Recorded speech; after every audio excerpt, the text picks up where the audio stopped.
I woke up one morning, threw up blood, and Cheryl goes, "Party's over."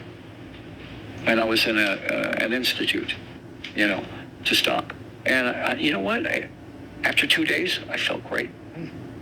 But I kept going. When I get out of here, I'm going to go back to my thing, and it's going to be everywhere.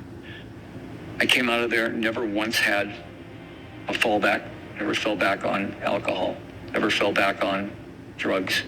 39 years, 38 years. So God literally took it away from me. So you don't describe it as you were cured, you say you were healed. Yeah, people would say, well, you're a cured alcoholic. And I go, no, I was a healed alcoholic. What's the difference? Well, God took it away from me. Even the doctor said, it's impossible that you don't at least fall off the wagon 3 or 4 times because you're the classic alcoholic. And I said, what you don't understand is that God took it away from me. Yeah. I said, it's a miracle. After a while, though, they went, you know what? God took it away from you. Because they said, everything about your life should be deception. That's what an alcoholic and a drug addict does. They put on this air that they're cured, but back here they're doing this and they're doing that. That never happened. And so even the doctors were going, miracle. You're 1 in a million case. And I went, well, God works like that. I think people are really, you've established a center for young people called Solid Rock, where you're trying to really help turn people, get their lives turned around, turn them toward God. You don't hide this in any way. So who is Jesus Christ to you? He's the core of everything. He's life itself. He's the light. If we don't all revolve around Christ, we're way out in space somewhere. He draws you in. He's the light. You're drawn to that light. And it's nothing you can explain in words. It's something that happens to your heart where all of a sudden you realize who this is. And you realize, oh my gosh, I'm not worthy of this. Talk about I'm not worthy. Yeah, I'm not worthy. We are not worthy. And yet, still, being hung on the cross, he knew your name. He knew my name. And that made me go, how can I not believe in this? It changes your heart. No, he didn't say, and now that you're a Christian, you can no longer be in rock and roll. His plan was, now you're a Christian, go be in a rock and roll band. But follow me. Be Alice Cooper. And that's what Christians don't understand.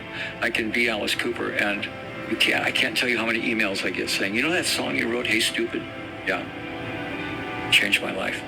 I was getting myself that song spoke to me.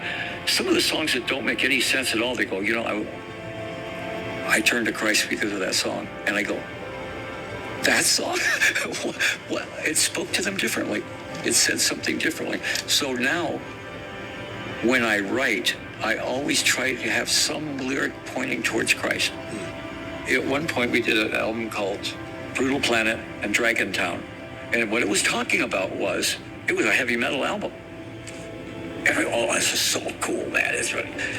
And then Christian kids started listening to it and going, this is a Christian album.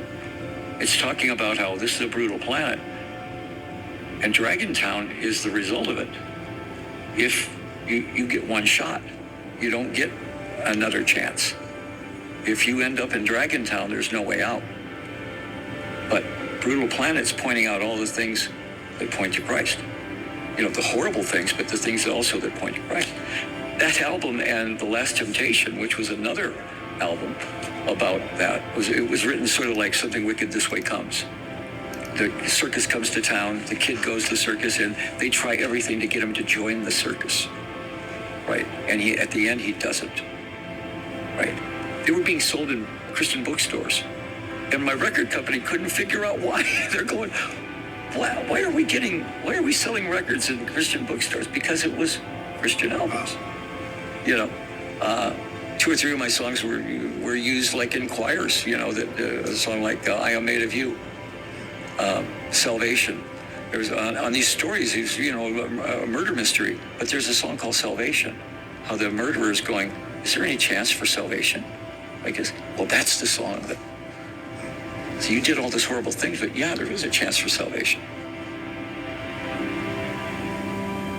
It's an amazing thing that, people chase after these things. Young people today, a poll was taken among them, and they said, what do you want more than anything else? And they said, to be rich and famous. And Andy Warhol, who you knew, once made his statement, it's attributed to him at least. Yeah. One day everyone will be famous for 15 minutes, right. Something along those lines. Like that. And today, that literally is true for some people. Yeah. Suddenly you're famous online because you posted this video that went viral. You become a so-called influencer. And this is their whole goal in life, chasing after fame. But look, you've been there. You've done that. You've bought the t-shirt. In fact, you've been the t-shirt. And you're saying that what you're really looking for is God. Am I hearing you right? If that's not your final goal, and that should be the most important goal, right? Everything else is secondary. Everything else is thirdary. I always said this before, and a lot of people don't like the statement, but if I were going to put what's important to me in order, Alice Cooper would be about fifth. Yeah. Once you've answered that knock, yeah. And once you've committed to that, and once you start realizing how merciful that we've been treated, yes. And and how much grace we've been given. You said there's like Alice Cooper on your list is like fourth down on the list. What's number 1, 2, 3? Well, I think your relationship with Christ is the number one thing. Of course, your family. My family are all Christian. My wife is she's like walking in a Bible herself. And yes, she plays Mademoiselle Guillotine on stage, and she plays all these characters. The kids are all in show business, but they're all Christians.